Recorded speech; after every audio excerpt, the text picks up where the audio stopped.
दोस्तों welcome to अपना गुरुजी and मैं आपके साथ आया हूँ और एक नया इन्फॉर्मेशन के साथ। तो आपका जॉब मिलने का सपना होगा अभी साकार, क्योंकि आ गया है आपके पास एक नया ताज़ा खबर जो है इंडियन कोस्ट गार्ड की तरफ से, मिनिस्ट्री ऑफ डिफेंस की तरफ से। तो ये नोटिफिकेशन हाल ही में निकला है। तो सबसे पहले अपना गुरुजी में आपके पास तो जानते हैं वीडियो में पूरा कम्प्लीटली कि कैसे होता है ऑनलाइन एप्लीकेशन, कितने पोस्ट वैकेंसी है और कितना रहेगा सैलरी और कब से करना है एप्लीकेशन ऑनलाइन, क्या क्या रहेगा क्राइटेरिया और कैसे मिलेगा आपको इसमें जॉब।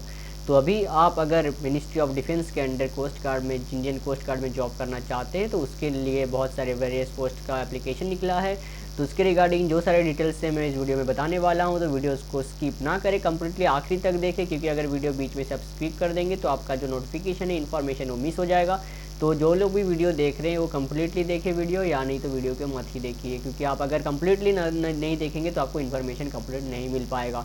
और अगर आधा इन्फॉर्मेशन लेके आप जाएंगे तो आप वहाँ पे दिक्कत का सामना कर सकते हैं। अगर नए चैनल पे नए हैं तो सब्सक्राइब जरूर कर लीजिए, क्योंकि ऐसे ही नए नए जॉब्स के बारे में आपको इन्फॉर्मेशन मिलेगा इसी चैनल पे। तो बेल आइकन को भी दबा लीजिए और नोटिफिकेशन ऑन कर दीजिए। तो अब आते हैं हमारे वीडियो में वापस आने से आप लोग यहाँ पे देख सकते हैं ये जो नोटिफिकेशन है ज्वाइन इंडियन कोस्ट गार्ड, ये मिनिस्ट्री ऑफ डिफेंस की तरफ से। यहाँ पे as Navik general duty, Navik domestic branch, ये coast guard enrolled personnel test CGEPT, यानी कि जो टेस्ट का नाम होता है CGEPT।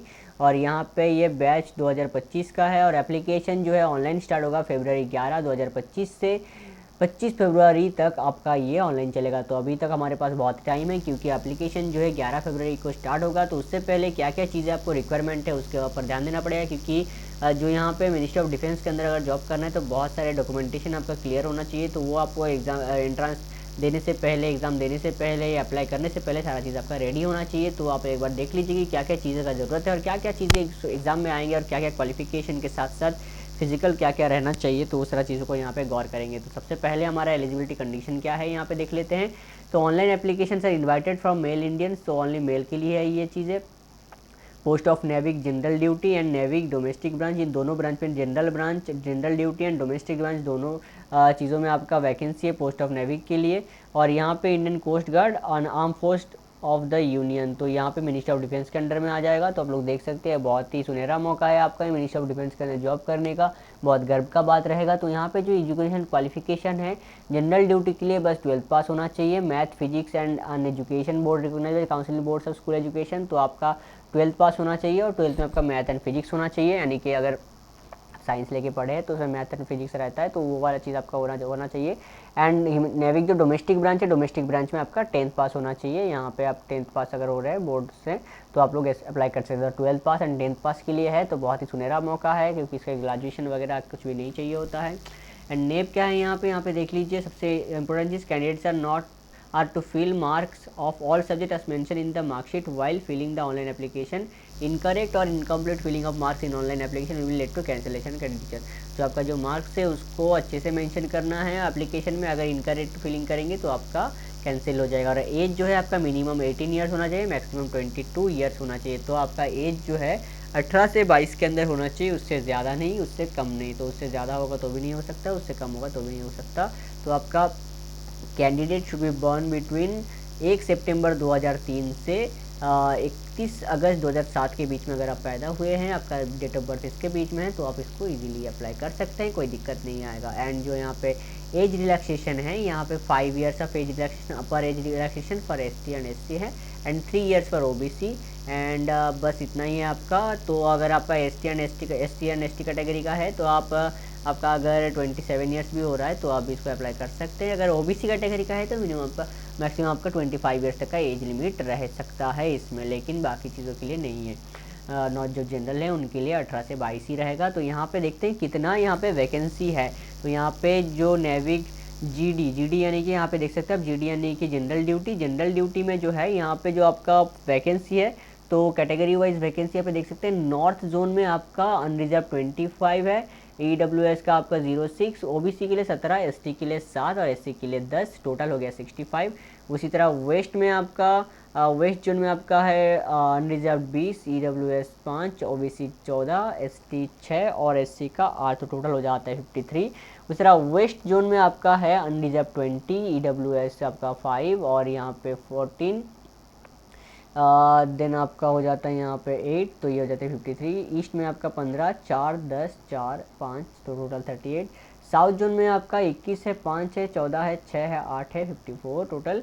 सेंट्रल जोन में आपका देख सकते हैं अनरिजर्व 19 है, EWS का 05, OBC का 13 और ST का 05, SC का 8। तो टोटल देखेंगे, टोटल जो है जोन का अनरिजर्व्ड है 100 सीट और 100 वैकेंसी, EWS के लिए 25, OBC 68, ST 28 एंड SC के लिए 39 है। तो टोटल वैकेंसी इसमें 260 टोटल वैकेंसी है।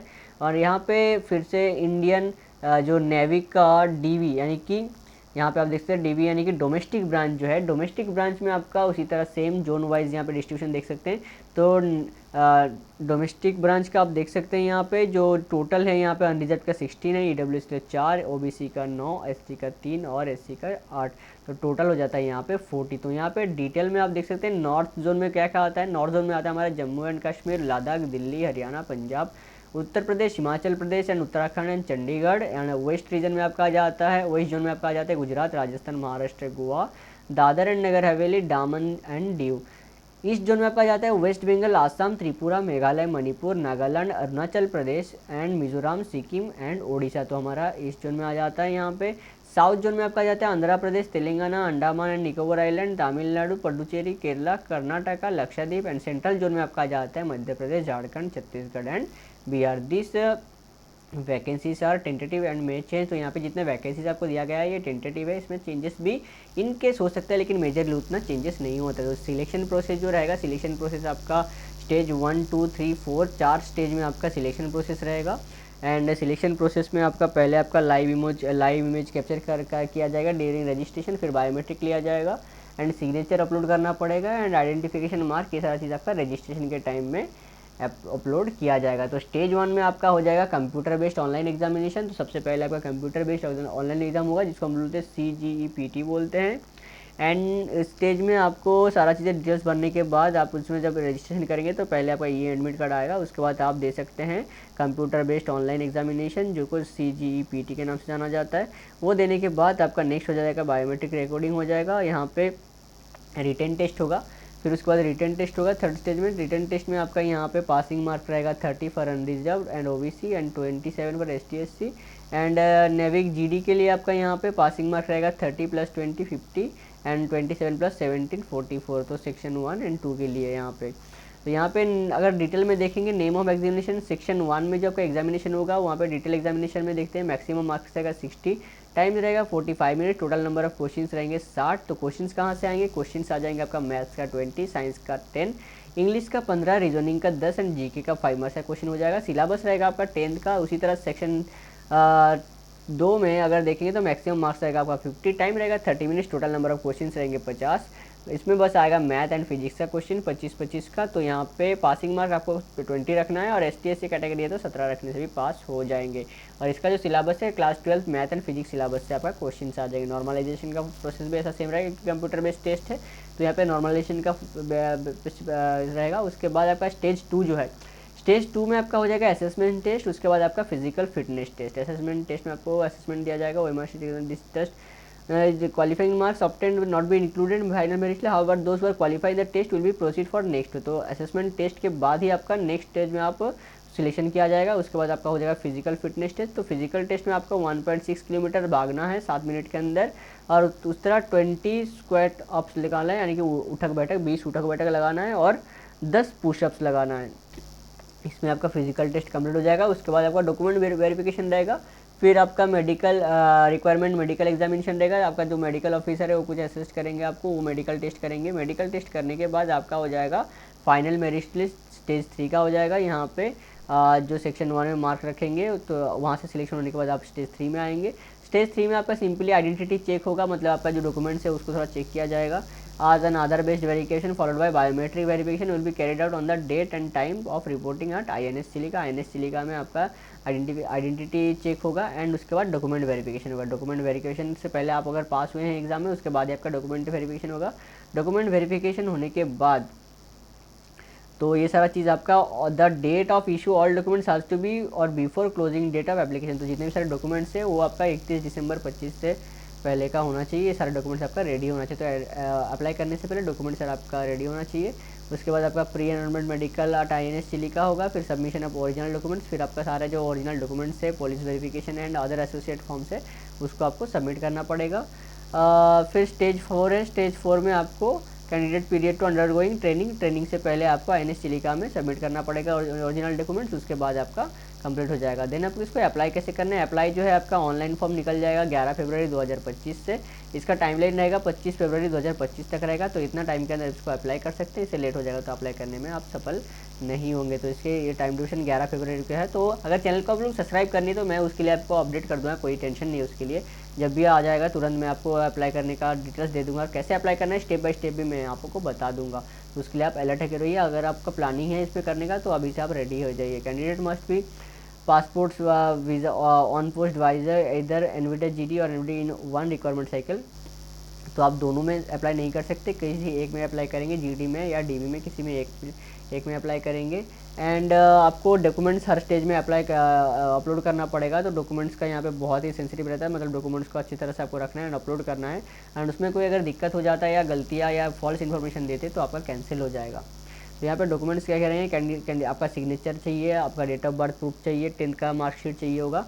एंड आइडेंटिटी प्रूफ के लिए आपका आधार कार्ड और पैन कार्ड और वोटर ID और ड्राइविंग लाइसेंस और पासपोर्ट, इनमें से कोई भी होने से आपका आइडेंटिटी प्रूफ हो जाएगा। Service certificate, NOC certificate serving IGC personal और IGC सिविलियन, तो आप अगर सर्विस करें तो उसके आपका NOC देना पड़ेगा। And in state where both क्या certificate residence issues domicile certificate, तो आपका जो रेसिडेंस सर्टिफिकेट है एंड का सर्टिफिकेट है उसको भी आपको अपलोड करना पड़ेगा। एंड डॉक्यूमेंट्स अपलोड करना पड़ेगा स्टेज 2 में। एंड ऑल कैंडिडेट्स यहाँ पे जो है कैटेगरीज के हैं तो उनको कैटेगरी सर्टिफिकेट चाहिए होगा, क्लास 10 का मार्कशीट चाहिए होगा, क्लास 10 का सर्टिफिकेट चाहिए होगा। And additional marksheet for class 10 if applicable, अगर आपका एडिशनल मार्कशीट है तो वो भी चाहिए होगा। एंड CGPA ग्रेड में है तो उसका percentage of class 10 formula for conversion वो भी आपको देना पड़ेगा इफ एप्लीकेबल, अगर है तो। एंड गवर्नमेंट में अगर पहले से जॉब करें तो उसका NOC देना पड़ेगा। उसी तरह GD के लिए देखेंगे, GD के लिए आपको बस क्लास 12 का मार्कशीट चाहिए, क्लास 12 का सर्टिफिकेट चाहिए और ग्रेड शीट चाहिए होगा। एडिशनल मार्कशीट अगर कुछ है तो वो चाहिए होगा, नहीं तो कोई दिक्कत नहीं है। एंड यहाँ पे बाकी आप देख सकते हैं 11 फरवरी से आपका वैलिडिटी डॉक्यूमेंट्स तो उसको अपलोड करना पड़ेगा। एंड जितने सारे डॉक्यूमेंट्स आप अपलोड करेंगे वो JPG या JPG फॉर्मेट में होना चाहिए। एंड इसका सबसे इंपॉर्टेंट चीज़ जो एग्ज़ाम का फ़ीस है, एग्ज़ाम का फ़ीस जो रहेगा 300 रुपीज़ एग्ज़ाम का फ़ीस रहेगा, लेकिन ST एंड SC कैटेगरी के लिए कोई भी फ़ीस नहीं रहेगा। तो ध्यान रखें यहाँ पे एग्ज़ाम का फ़ीस है, जो भी जनरल है उनके लिए एग्ज़ाम का फ़ीस रहेगा 300 एंड ST SC के लिए कोई भी फ़ीस नहीं रहेगा। एंड सबसे जो है एग्जामिनेशन सिटी यहाँ पे आपको चॉइस का ऑप्शन रहेगा, उस चॉइस का ऑप्शन के बेसिस पे आप लोग वहाँ पर डाल सकते हैं, कोई दिक्कत नहीं आएगा। एंड जो एग्ज़ाम्स का डेट नियरली अबाउट जो GD का एंड DB का जो स्टेज 1 का एग्ज़ाम का टेस्ट है वो आपका आ जाएगा अप्रैल में आपका टेस्ट हो जाएगा। स्टेज 2 जो है जून में हो जाएगा एंड स्टेज 3 जो है अर्ली मिड एंड सितंबर के अंदर हो जाएगा, यानी कि सितंबर के अंदर आपका यहाँ पे कन्फर्मेशन आ जाएगा आपका सिलेक्शन के लिए।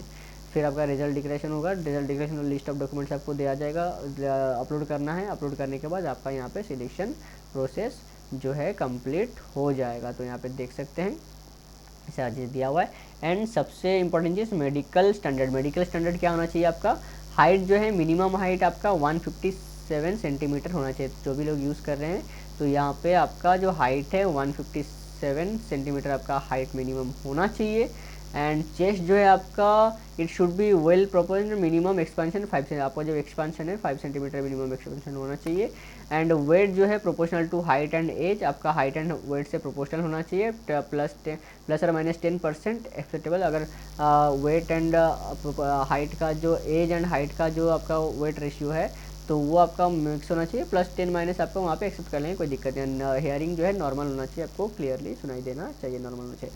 और सबसे इम्पोर्टेंट टैटू का, अगर बॉडी में टाटू है, अगर परमानेंट टाटू है तो आपको परमिशन नहीं दिया जाएगा। लेकिन अगर ट्राइबल एरियाज़ के हैं, अगर ट्राइबल से बिलोंग करते हैं तो आपका ट्राइबल गवर्नमेंट का नॉर्म्स के हिसाब से जो ट्राइबल को रिलैक्सेशन दिया जाता है तो उसके लिए आपको रिलैक्सेशन दिया जाएगा।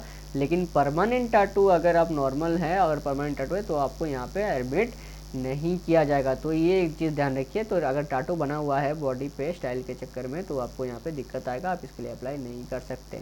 एंड ये सारा चीज़ आपका डिटेल्स रहेंगे। और बाकी जो है आपका इसी प्रोसेस में इसका अप्लाई कर सकते हैं। यहाँ पे इसका लिंक भी दिया गया है, तो इस लिंक मैं आपको फॉर्म में अटैच कर दूंगा, तो उसके लिए कोई दिक्कत नहीं, यहाँ पे जाके आप अप्लाई कर सकते हैं। एंड इसका जो पे स्केल है, सबसे इंपॉर्टेंट चीज़ तो पे सैलरी कितना रहेगा। तो सारे लोग जब भी जॉब के लिए अप्लाई करते हैं तो उनके मन में सबसे पहले एक सवाल आता है कि इसके लिए सैलरी कितना मिलेगा और कितना इसका पे स्केल रहेगा, तो वो सबसे इम्पॉर्टेंट है। तो उसको मैं यहाँ पे बता देना चाहता हूँ कि जो जनरल ड्यूटी है, जनरल ड्यूटी का बेसिक पे जो है 21,700 pay level 3 plus dearness allowance and other allowances based in the nature duty place posting as per the. तो आपका जो बेसिक पे रहेगा 21,700 रहेगा, जो कि पे लेवल 3, एंड इसके साथ आपका अलाउंस वगैरह सारा मिलेगा, जैसे उसी के रिगार्डिंग जिसमें आपका कहाँ पे पोस्टिंग होता है उसके रिगार्डिंग सारा चीज़ आपको मिल जाएगा। एंड जो डोमेस्टिक ब्रांच है, डोमेस्टिक ब्रांच में आपका बेसिक स्केल रहेगा 21,700, ये भी पे लेवल 3 है, सेम लेवल का पे लेवल का है। तो इसमें भी आपका जो अलाउंसेस है आपका पर ड्यूटी प्लेस एंड पोस्टिंग के हिसाब से आपको दिया जाएगा। एंड प्रमोशन कैसे होगा, promotion prospect exist up to the rank of Pradhan अधिकारी।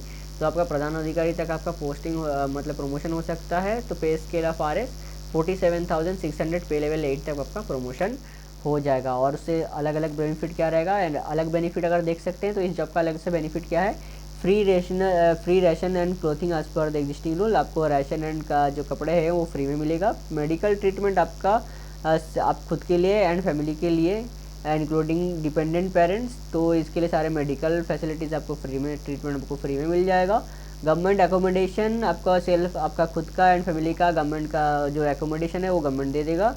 एंड 40 डेज अर्न लीव आपका 45 दिन का पेड लीव रह जाएगा, उसके साथ 8 दिन का कैजुअल लीव, एंड बाकी सारा चीज़ आपका रह जाएगा। फिर आपका पेंशन मिलेगा, इसका पेंशन आपका जैसे रिटायरमेंट का टाइम होता है उसके बाद आपका पेंशन मिलता है। इसमें कैंटीन फैसिलिटीज़ रहेगा, लोन फैसिलिटीज़ रहेगा, एंड बाकी सारे मेडिकल फैसिलिटीज़ भी रहेंगे। उसके साथ इंश्योरेंस कवर रहेगा, अगर आपको कुछ हो जाता है तो आपको इंश्योरेंस कवर 75 लाख तक का आपका इंश्योरेंस कवर भी मिल जाएगा।